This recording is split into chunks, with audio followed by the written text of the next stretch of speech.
60 வருட பாரம்பரியமிக்க மயில்மார்க் கம்பெனியின் நிறுவனத்தின் உரிமையாளர்கள் பொன்முருகன், பாலசுப்ரமணியம், செந்தில்குமார். இப்போது சமீபத்தில் பார்த்திங்கன்னா ஒரு போலியான ஒரு வைரல் வாட்ஸ்அப்பில் எங்களை பற்றி ஒரு முகம் தெரியாத நபர் வதந்தியை பரப்பிகிட்ருக்காங்க. அது சம்பந்தமாக நம்ம கோவை காவல் கமிஷனர் அவர்கிட்ட ஒரு மனு கொடுக்குறதுக்காக இன்றைக்கி வந்திருக்கோம். இது மக்களுக்குள்ள ஒரு அச்சத்தை உருவாக்குற மாதிரி இந்த ஒரு தவறான ஒரு செய்தியை பரவிட்டுருக்காங்க. முகம் தெரியாத நபர் அதை மக்கள் நம்பிடக்கூடாது. அதுக்கான ஆதாரங்கள் எல்லாத்தையும் நாங்கள் இப்போ கமிஷனர்கிட்ட கொடுத்துருக்கோம். அதுக்கான தக்க நடவடிக்கை எடுக்கும் சொல்லியிருக்கோம். அவரும் உறுதி அளிச்சிருக்காரு. அவரும் எங்கள்கிட்ட இதை பற்றி சொல்கிறேன்னு சொல்லியிருக்காரு. விசாரிக்கிறதுக்கு இன்றைக்கி முடிவு பண்ணுறேன்னு சொல்லியிருக்காங்க. என்ன மாதிரி வைரல்னா என்ன மாதிரி அதாவது ஒரு விவசாயிகள் பயன்படுத்தக்கூடிய பூச்சிக்கொல்லி மருந்தை வயலில் பயன்படுத்திகிட்டு இருக்காங்க. அந்த மருந்தை தயாரிக்கிற உணவுப் பொருளில் கலப்படம் செய்கிறோன்னு சொல்லி ஆதாரமே இல்லாமல் ஒரு போலியான வதந்தியை பரப்பி மக்கள் மனசில் ஒரு பயத்தை உண்டாக்கிட்டு இருக்காங்க.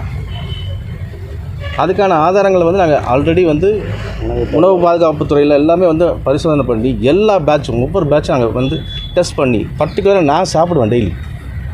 டெய்லி நான் சாப்பிட்டுருக்கேன். அதுக்கு ரெக்கார்டு, வீடியோ ரெக்கார்டு எல்லாமே வச்சுருக்கேன்.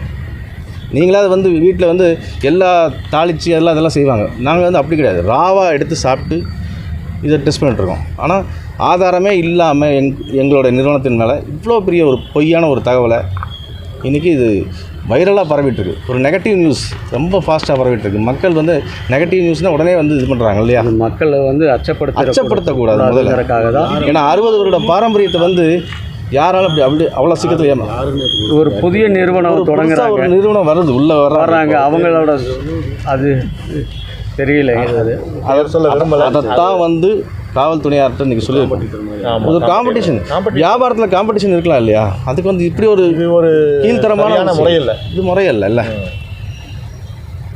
எங்களோட கம்பெனியை பொறுத்த வரைக்கும் ரொம்ப பாரம்பரியமானது. ஆமாம், கட்டாயமாக தொடரப்போம். இது மறுபடியும் பரப்பப்பட்டிருக்க அந்த பரப்பப்பட்ட நபர் மேலே கட்டாயமாக ஒரு போட்டிருக்கோம். அது ரெட் ஆஃப் மெமரண்டம் February 1st வீக் வருதுங்க. பின்னணியில் யாராவது தனி மணி தான் யாராவது நிறுவனம் செயல்படுதா? இல்லை, இப்போதைக்கு நாங்கள் அந்த தனிநபர் மேலே தான் போட்டிருக்கோம். பின்னணி என்னன்னு கேட்குறேன். அவர் நிறுவனம் என்னங்கிறது இனிமேல் பிரபல நிறுவனத்துக்காக இந்த கம்ப்ளைண்ட்டே கொடுத்துருக்கோம். சார், மக்களுக்கு மக்கள் அச்சப்பட தேவையே கிடையாது. அச்சப்பட தேவையில்லை. 60 வருஷமா எந்த விதமான கலப்படமும் கிடையாது. எந்த விதமான எங்கள் மேலே, எங்கள் நிறுவனத்தின் தயாரிப்புகள் மேலே எந்தவித குற்ற நடவடிக்கையும் கிடையாது. எந்த ஒரு இதுவும் கிடையாது. அது உணவு பாதுகாப்புத்துறை அதிகாரிகளுக்கு எல்லா கமிஷனர் மிஸ்டர் லால் வரைக்கும் எங்களுடைய தரத்தை பற்றி நன்கு அறிந்தவர்.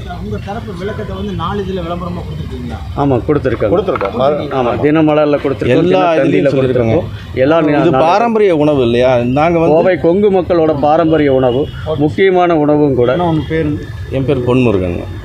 ஒவ்வொரு சமயமும் நாங்கள் ஒவ்வொரு நேரமும் அந்த குவாலிட்டியை எவ்ரி 1 ஹவருக்கு செக் பண்ணி ஒரு பச்சை குழந்தையை பார்க்குற மாதிரி பார்த்து நாங்கள் தயாரிச்சுட்டு இருக்கோம். அது